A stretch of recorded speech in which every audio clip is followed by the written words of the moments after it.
Hi friends, Tila here. Happy New Year to you all. Today I'm going to be reading a chapter from my upcoming book, A Mother's Space, Permission to Pause. It is all about claiming space as a mother without guilt, without shame, on a daily basis. Just because we deserve it, and it chronicles my my life as a mother so far, the last 11 years, variety of experiments that I have undertaken with my own life, and it also just questions sort of society's expectations on us, and it asks the question, why? And does it have to be this way? So today I'm sharing chapter 4 of my book with you. It is called Identity Hide and Seek, and I'll be reading it from my computer screen, so I'll possibly be sort of gazing down at that a little bit as well. So I'm not being rude, I just am reading from my other screen. So I'm just going to get started because it's a little bit of a lengthy chapter. But I hope that it resonates with some of you mothers out there that are in the thick of it right now. So here we go. Chapter 4, Identity Hide and Seek. It's frightening when a woman finally realizes that there's no answer to the question, who am I, except the voice inside herself. That's a quote from Betty Friedan that starts off the chapter.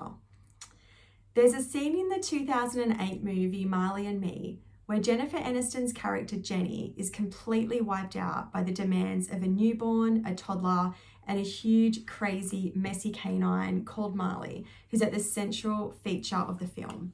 In one particular scene, Jenny's husband arrives home to find her fed up and exhausted, and they begin to bicker and argue.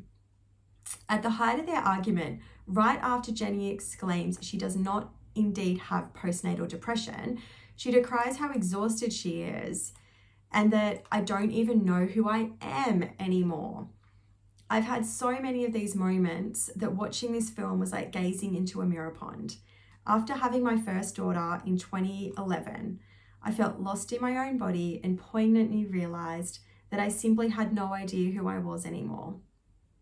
In the first few years, I found it excruciatingly frustrating that my old self had been stripped off so swiftly and abruptly that I completely forgot who I had been. Baby brain may have also been the culprit to this, but there's much more to it.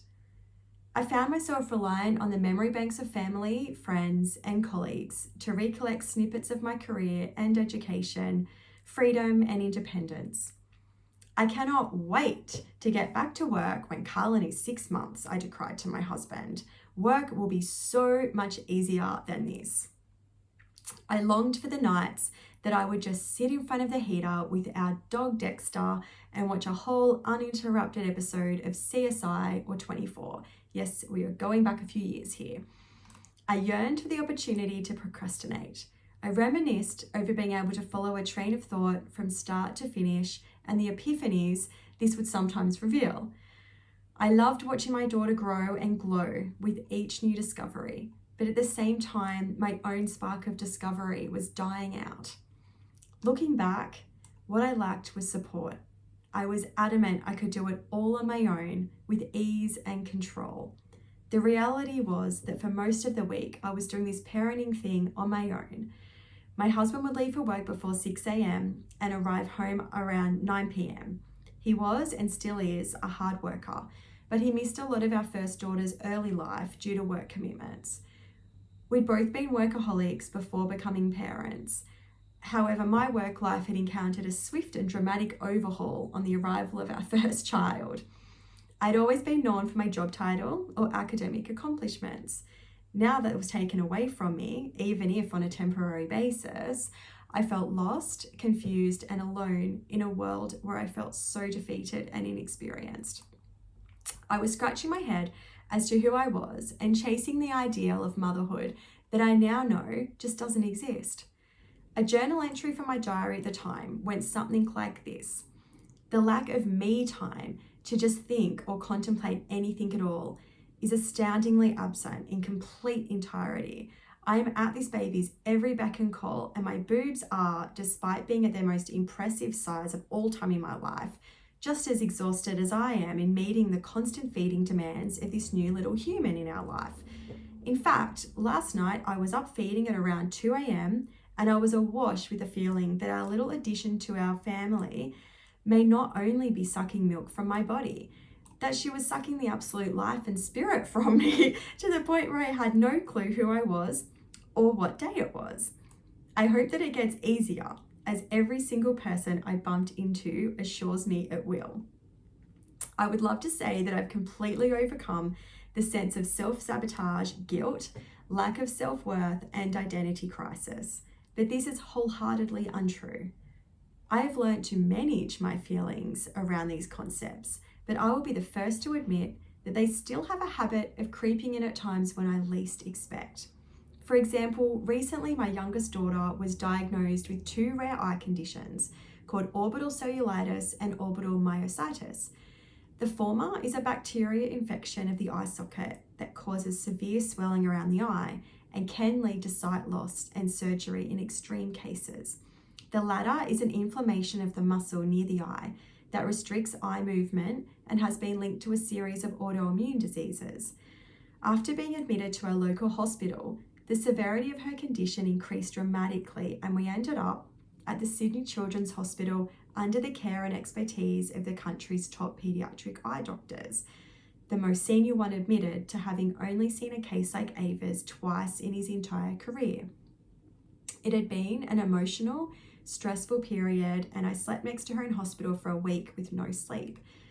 In the weeks that followed, I'd started to fall apart once we knew she was out of the woods, of course. This is a verbatim text that I wrote to my husband Glenn at this time. I need to find ways of building myself up instead of beating myself down. I feel so worthless at the moment, like I'm failing at everything, especially at being a mum and a wife.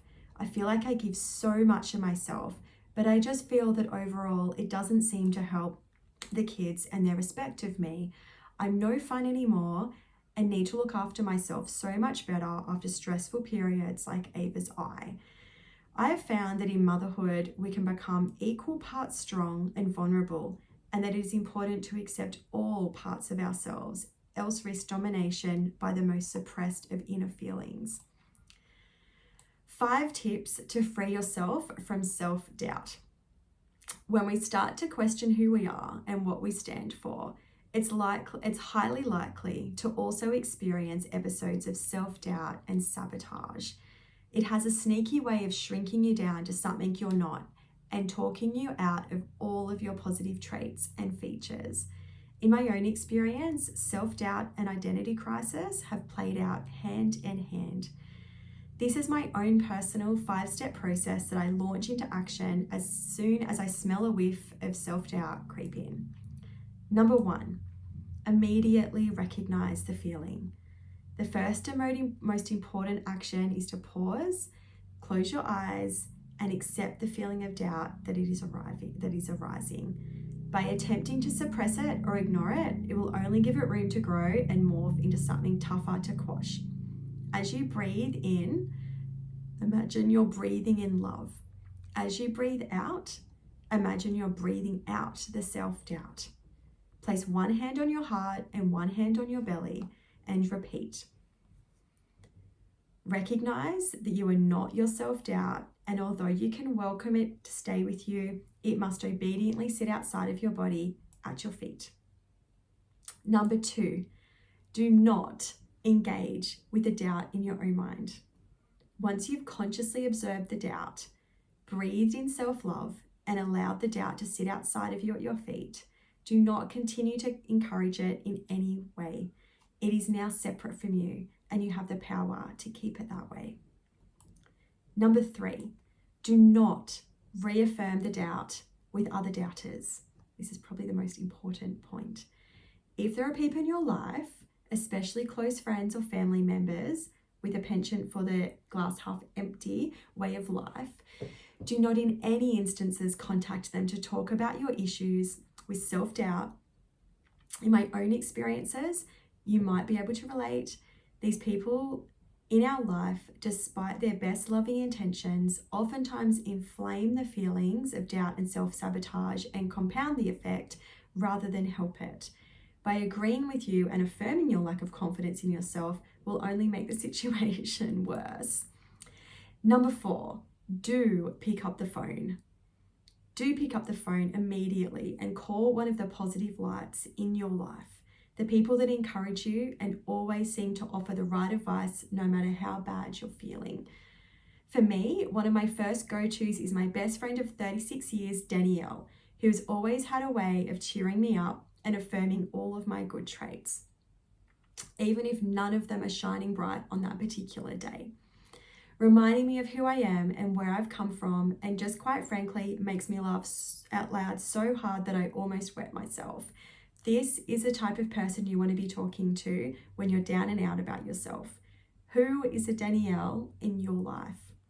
Who is a person who has you rolling around in fits of laughter and smiling from ear to ear when you get off the phone? Call them. Number 5, believe in yourself. This is the most important takeaway step. If you don't back yourself, how can others back you on your journey? We forget this so often as we tackle the tasks of motherhood and drown in our own to-do lists. You are worthy, you are skillful, and your deep inner self is screaming at you to recognize this. Sometimes we have to let go of control, surrender to this crazy mess of motherhood, and let our inner spirit guide the way for us. Close your eyes, smile, and know that you are love and also loved. Repeat this simple mantra with conviction, confidence, and courage. I am strong, I am worthy, and I deserve to feel empowered. I will let go of control and allow my inner spirit to shine a light forward on my path. That's the end of the chapter. Thank you so much for listening. I will be posting more about my book, A Mother's Space, Permission to Pause. So please follow me on this journey. Click and follow and subscribe, and leave me a comment or an emoji if you have made it to the end to let me know. And I will see you in the next one, friends. Thank you.